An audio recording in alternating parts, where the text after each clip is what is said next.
Ang programang ito ay rated SPG. Striktong patnubay at gabay ng magulang ang kailangan. Maaaring may masiselang tema, lengguwahe, karahasan, sexual, horror o droga na hindi angkop sa mga bata.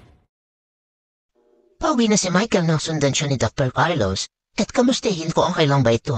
Dahil sa natamang suntok ni Michael kay Dr. Robert, sinabi naman ni Michael na okay lang siya, ngunit napansin din ni Michael na iba ang intensyon ng pagsunod ni Dr. Carlos sa kanya. Diretsahang tinanong ni Michael si Dr. Carlos kung gusto nitong malaman kung anong dahilan kung bakit siya nagsinungaling para kay Carlos. Nang sabihin ni Michael na nakita niya nagsusuka si Carlos at hinagod pa niya ang likod nito, kahit ito ay hindi totoo. Umamin naman si Carlos na gusto niyang malaman ang dahilan ni Michael. At sinabi ni Michael na bad trip siya kay Dr. Robert. Kaya ang ginawa ni Michael upang hindi magkaroon ng botas si Dr. Carlos at magmukhang kawawa na naman si Robert kay Lynette.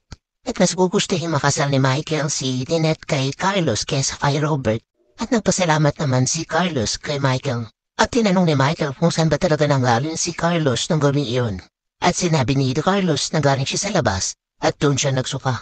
At sinabi pa niya na nakita naman ito ni Michael na may tao sa loob ng CR.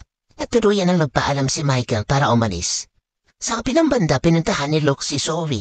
At sila ay nagkamustahan. Katatapos lang ni Luke magpa-therapy. At isa sa dahilan niya kung bakit siya nandoon ay sobrang namiss niya na ang Apex. At nagtanong nga rin si Luke kung bakit nauwi sa pagtatanggal ng mga employee. Ang nangyayari ngayon si Apex. Na sinagot naman ni Zoe na ang gusto ng kanyang mother ay tanggalin ng mga taong hindi naman nila kailangan. At nagtanong si Luke kung hindi ba sila nababahala na baka maubusan sila ng tauhan. At sinagot naman siya ni Zoe na hindi kawala ng mga ito sa Apex. Sa kabilang banda pumunta si Lynette sa kanyang anak na si Annalyn at gusto niya ito makausap. Nakiusap siya na tigilan na ni Annalyn ang tungkol kay Carlos kasi dahil dito nagkasakitan na si Michael at ang tatay Robert ni Annalyn.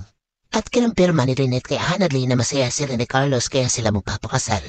At hiniling niya kay Annalyn na sana ibalik niya na ang dating trato nito kay Carlos. Dahil ilang panahon na ikakasal na si Lynette at si Carlos at magiging tatay na ito ni Annalyn.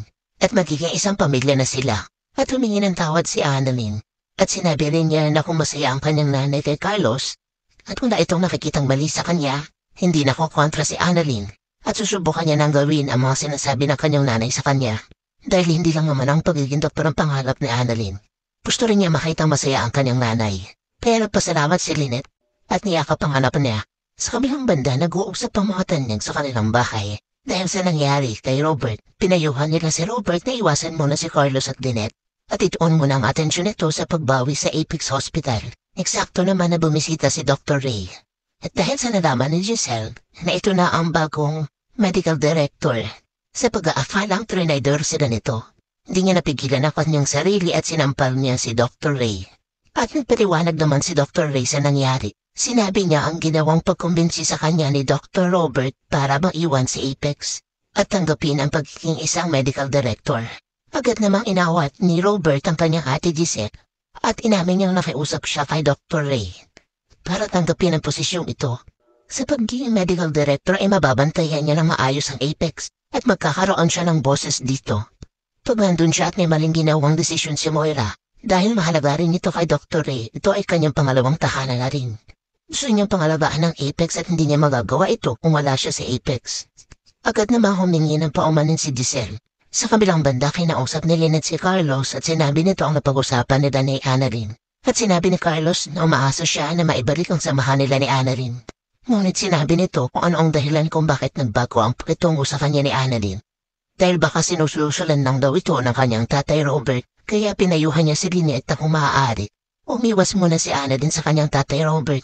Kung ikaw si Lynette, susundin ba ang payo ni Carlos at sasabihan ng anak mo na umiwas sa tatay niya? Maliwanawan na siya ng katotohanan. Kaya nga sinasabi, gumising ka, ikaw na natututong, bumangon ka mula sa mga patay at liliwanawan ka ni Christ. Kung nagustuhan mo ang aking channel, huwag mo kalimutan mag-comment, i-like, i-subscribe, at press mo na rin ang notification bell para lagi kang updated sa aking mga bagong uploaded na video. Thank you and God bless!